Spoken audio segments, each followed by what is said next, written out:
आज के दिन में जो बिल 150-200 आता था वो 1000 रुपये का बिल आ रहा है। जो चीज 400 रुपये का मिलता था वह चीज प्रधानमंत्री जी हैं, दिन रात झूठ बोल करके लोगों के बीच। नमस्कार, मैं भी मौजूद हूँ ये छितौनी में, और छितौनी नगर पंचायत बन चुका है, ये पहली बार बना हुआ है। तो मैं यहाँ के जनता से जानना चाहूँगा किस तरीके का माहौल है ये नगर पंचायत में जब ये चयनित हुआ है। और यहीं मेरे साथ यहाँ पे एक कार्यकर्ता है जो किसी को स्वागत करने के लिए यहाँ पे रुके हुए हैं। सबसे पहले मैं इनसे जानना चाहूँगा, क्या नाम हुआ आपका? रमेश गुप्ता। रमेश गुप्ता जी, आप यहाँ पे किसके स्वागत के लिए रुके हुए हैं? माननीय जनाब शुक्ला अंसारी जी, सपा जिला अध्यक्ष नवनियुक्त। अच्छा, आपका जो ये क्षेत्र है नगर पंचायत में चयनित हुआ है, कैसा लग रहा है आप लोगों को? सही चीज यह है कि हमारा गांव था ये इतना विकसित नहीं था। हमारी जनता भोली भाली जनता के साथ में सरकार धोखा कर रही है, धोखा करिए। इतना ज़्यादा बिजली का बिल, तरह तरह का टैक्स। यह छोटा गांव था, गांव सभा के रूप में था। सरकार की मंशा इसको नगर पंचायत बना दी। आज के दिन में जो बिल 150-200 आता था वो 1000 रुपये का बिल आ रहा है। जो चीज 400 रुपये का मिलता था वह चीज 1200 रुपये में मिल रहा है। यानी आपका कहना है साफ तौर पे कि जब से बीजेपी सरकार आई है तब से महंगाई लगातार बढ़ती जा रही है। बढ़ती जा रही है। 5 किलो राशन देखे। अब एक चीज बतावें आप, अभी रिफाइन, कड़ू का तेल, बहुत ऐसे चीज 50 किलो की बोरी को 5 किलो कम करके, रेट कम करके और फिर उसको बढ़ा देना। भोली भाली जनता समझ ही नहीं पा रही है। उस सरकार में सवाल करने पे जवाब आता है कि लोगों की सैलरी भी तो काफी बढ़ी हुई है। कितने परसेंट लोगों की नौकरी है? कितने परसेंट परिवार में नौकरी है? सरकार के पास नौकरी है ही नहीं, उपदेश बस मिल रहा है। सरकार में आने से पहले बोला गया था कि 10 लाख युवाओं को रोजगार दिया जाएगा। कितने लोगों को रोजगार मिला हुआ है? रोजगार तो कहीं है ही नहीं है भाई। गांव में रोजगार नहीं है, शहर में रोजगार नहीं है। जो गांव के पढ़े लिखे बच्चे, जो अनपढ़ बच्चे बाहर जाके कमाते थे, आज स्थिति ये है शहरों की, वहाँ पे भी कल कारखाने बंद हैं और उनको गांव में भी काम नहीं है कि कुदाल चला सके। जनता तो कहा जा रहा है जनता तो खुश है, जनता कोई परेशानी नजर नहीं आ रही है। ये पूरी जनता 5 किलो राशन पे आज जनता बिकी हुई है। लगातार मोदी योगी के नारा लगा रही है जनता। ये यूपी की जनता है, जिसको देती है छप्पर फाड़ के देती है।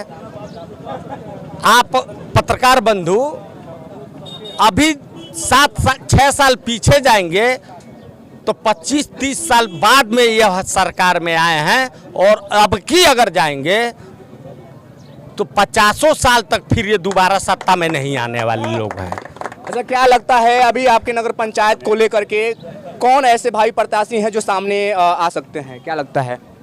क्या पूछा आपने? आपके नगर पंचायत में पंचायत को लेकर के कौन से भावी प्रत्याशी हैं जो सामने आ सकते हैं? हमारी लड़ाई किसी से है ही नहीं है।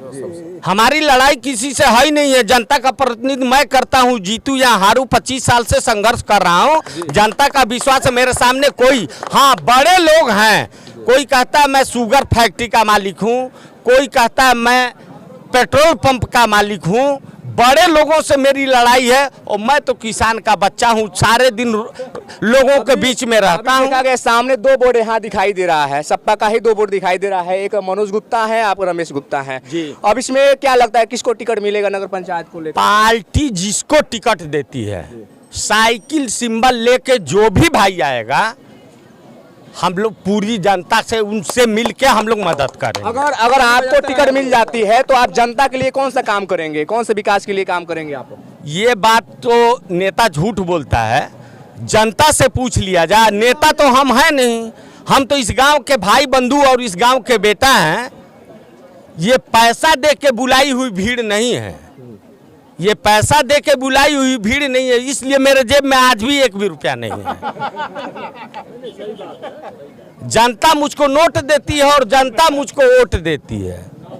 हमारे पास कुवत नहीं है कि मैं इतने बड़े लोगों का सामने मैं खड़ा हो पाऊँ। लेकिन संघर्ष इतना है, हिम्मत इतना है कि मैं तूफान से टकराने की क्षमता रखता हूँ। क्या भरोसा है कि आप ये जो आज बातें कह रहे हैं आगे चल के उस पर आप खरे उतरेंगे? बहुत सारे प्रत्याशी आते हैं, हाथ जोड़ते हैं, पैर पकड़ते हैं चुनाव के टाइम में, जैसे वो जीत जाते हैं तो जनता को लात मार देते हैं। क्या भरोसा है आपको इस तरीके से आप जो बातें बोल रहे हैं? मैं अपने जनता के सामने कह रहा हूँ, अगर जनता के विश्वास पे खरा नहीं उतरा तो इस नगर पंचायत में जीतने के बाद अगर मैं जनता का विश्वास पे खरा नहीं उतर पाया तो जनता को 5 साल मुझको नहीं झेलना पड़ेगा, मैं बीच में ही इस्तीफा दे दूंगा, जनता अपना दूसरा प्रतिनिधि चुन ले।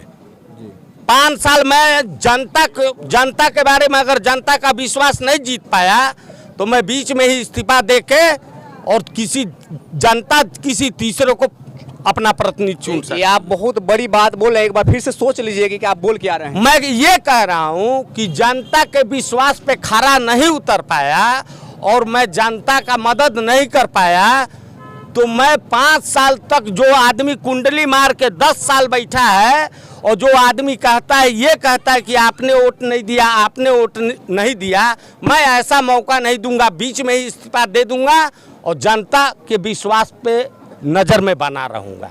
मैं ऐसा कोई काम नहीं करूंगा कि जनता से अपने गिरूं। तो ये हमारे साथ रमेश गुप्ता जी थे और भी लोग हैं। क्या नाम भैया आपका? जी कैलाश जायसवाल। अच्छा, आप यहाँ पे क्या करने के लिए आए हुए हैं? जी मैं समाजवादी पार्टी के नवनियुक्त जिलाध्यक्ष जनाब शुक्रुल्लाह अंसारी और उनकी टीम यहाँ पे पहुँच रहे हैं, जिनके स्वागत समारोह में हम लोग जुटे हुए हैं। जी। अच्छा, देखा जाता है लगातार 17 में भी 22 में भी समाजवादी पार्टी एक भी सीटें नहीं निकल पाई है और ये सेमीफाइनल समझ लीजिए जो आ रहा है, विधानसभा का भी चुनाव है, नगर पंचायत के एक चरम सीमा पे चल रहा है, इसमें क्या लगता है कोई सीट निकलेगा या नहीं निकलेगा? देखिए, लगातार जो चुनाव समाजवादी पार्टी जो चुनाव हारने का रीज़न क्या हो सकता है, जनता के बीच में अनभक्ति पैदा कर दी गई है। कुछ मतों को इधर उधर तोड़ करके, जैसे मान लीजिए कुछ बूथों को कैप्चरिंग करके समाजवादी पार्टी के प्रत्याशियों को हरवा दिया जाता है, ज़बरदस्ती कर दिया जाता है, बूथ कैप्चरिंग कर लिया जाता है। जनता तो वोट अपना देती है, रह गई बात ही कुछ जनता ऐसी है जो इनके लुभावने वादों में भूली हुई है, झूठ बोलने वाले के लोगों के साथ लपटी हुई है। आज तक लोगों को अंदर ये पैदा किया गया है कि मैं ये करूंगा वो करूंगा। हमारे देश के जो मुखिया हैं, राष्ट्रीय मान लीजिए प्रधानमंत्री जी हैं, दिन रात झूठ बोल करके लोगों के बीच में उतरे हुए हैं। 14 से लेकर के आज आपका 23 चल रहा है, 24 भी सामने आ रहा है। आज आपका लगभग 9 साल बीत गया, झूठ के अलावा उन्होंने कभी सत्य बोला नहीं। हमारे प्रदेश के जो मुखिया हैं, माननीय योगी आदित्यनाथ जी हैं, इन्होंने भी वही पिटारा खोल रखा है। आज इनके नाम से कुछ और कुल चलता है, लोगों का घर तोड़ना, लोगों को ज़बरदस्ती हटा देना, जो रास्ते में आएगा उनको जेल में डलवा देना, ये इनकी मानसिकता है।